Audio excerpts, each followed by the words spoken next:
বৃষ্টির রাতের ছায়া।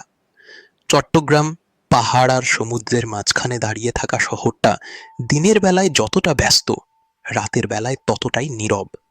বিশেষ করে বর্ষার রাতে।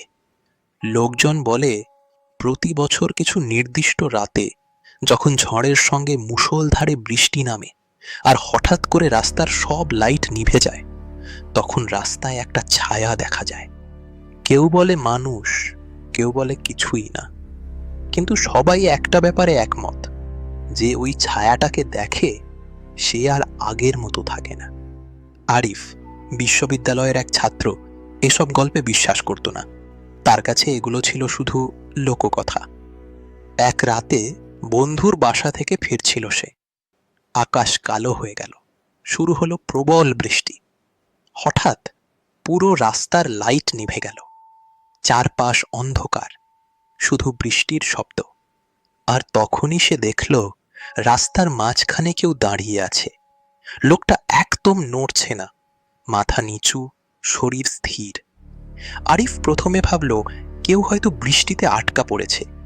সে একটু এগিয়ে গিয়ে বলল, ভাই, আপনি ঠিক আছেন? কোনো উত্তর নেই। আরিফ মোবাইলের ফ্ল্যাশ লাইট জ্বালালো, কিন্তু আলো পড়তেই লোকটা এক ধাপ পিছিয়ে গেল, যেন সে আলো এড়িয়ে চলছে। আরিফের মনে হলো কিছু একটা অস্বাভাবিক। সে আরো কাছে গেল। এবার বজ্রপাত হলো। এক মুহূর্তের জন্য চারপাশ আলো হয়ে উঠল। আর সেই আলোতে সে যা দেখল, তাতে তার শরীর ঠান্ডা হয়ে গেল। লোকটার মুখ তার নিজের মতোই। পরদিন সকাল, সবকিছু যেন স্বাভাবিক, কিন্তু আরিফ না।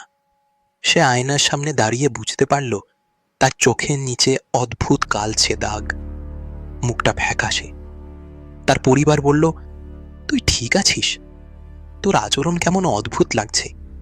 সে নিজেও অনুভব করল তার ভেতর থেকে যেন কিছু কমে যাচ্ছে। হাসি কমে গেল, কথা কমে গেল, আর সবচেয়ে অদ্ভুত, সে রাতে ঘুমাতে পারছিল না। কারণ যখনই সে চোখ বন্ধ করত, সে সেই ছায়াটাকে দেখত, দূরে দাঁড়িয়ে তাকিয়ে আছে। সেই রাতে আবার ঝড় হলো। রাফি দূর থেকে দেখল আরিফ রাস্তায় হাঁটছে, আর সামনে সেই ছায়া দাঁড়িয়ে আছে। দুজন একে অপরের দিকে এগিয়ে গেল। বজ্রপাত হলো, এক মুহূর্তের আলো, তারপর অন্ধকার। শহরের পুরনো লোকেরা বলে ওটা কোনো খুনি না, ওটা একটা অভিশাপ। যে একবার নিজের অন্য সত্তার মুখোমুখি হয়, সে ধীরে ধীরে নিজেই ছায়া হয়ে যায়।